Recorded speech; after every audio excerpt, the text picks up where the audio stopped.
Hey kids, alright, let's take a look at top box curve. So open up Edgecam, click new milling part. I've already preloaded this piece in here. Let's say this was your design.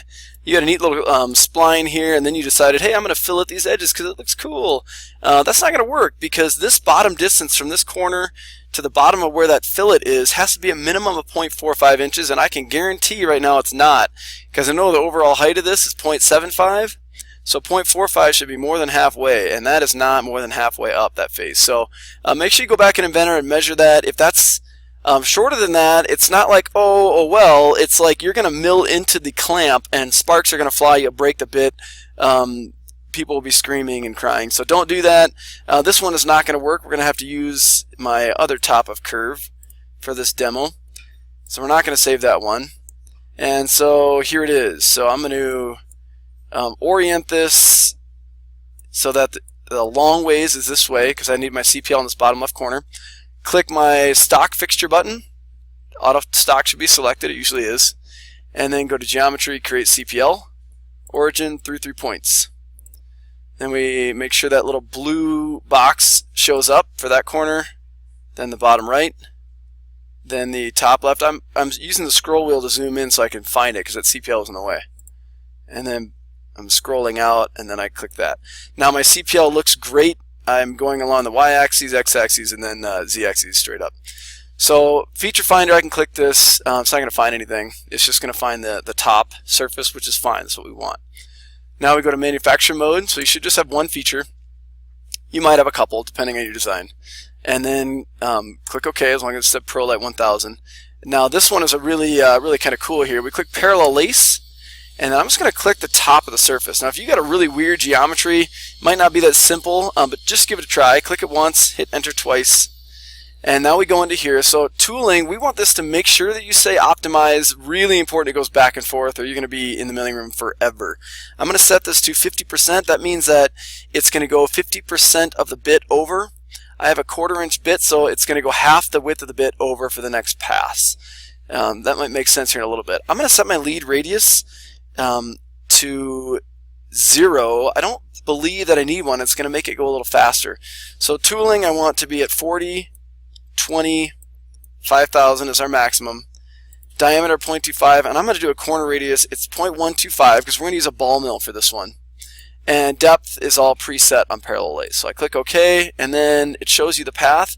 It just goes back and forth and up and down and makes that. So when we preview this, that's what it's going to do. And you can see these little grooves, this little like kind of wave pattern.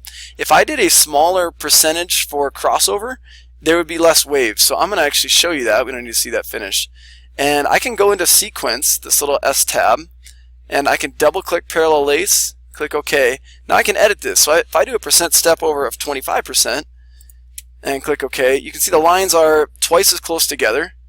Then you simulate this thing, and you can see there's less of a wave pattern, so it's going to be cleaner, but you're going to be in there twice as long watching this thing mill. So that's the drawback on getting a super clean print. There's another way that you can get kind of a really cool clean print, so let me close that off.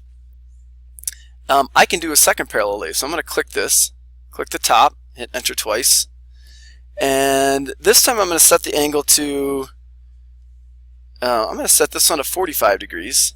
And everything else is the same, but I'm going to make this I'm going to go do a 40% step over.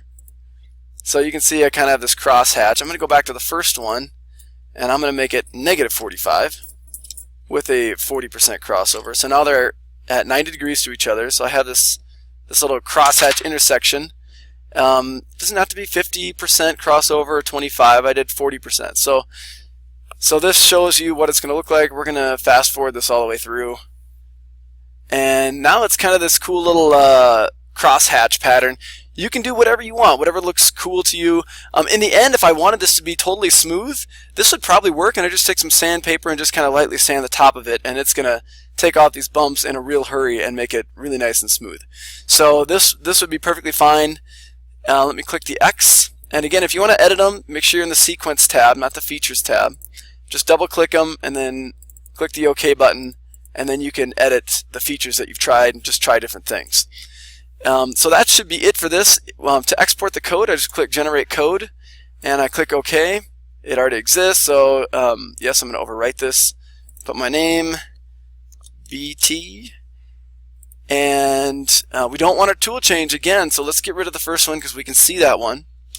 But we need to find more, because my guess is if you did 2 parallel lace options, you're going to have another tool change. So let's get rid of these 3 lines like we did in the bottom of box tutorial. From MO5 to MO3, delete those. I'm going to find next, and it says it can't find anymore. So let's just double check this. And there should only be 2 because I have only 2 operations. So I really don't need to check, but I just wanted to show you there's not going to be any more. If you do 3 parallel lace options, you're going to be in the milling room for a year and a half, but it'll be really clean and cool looking. Make sure you delete 3 of those tool changes. So that should be all we need. We need to click and save this, and then I'll show you how to mill this with the CNC. That's it.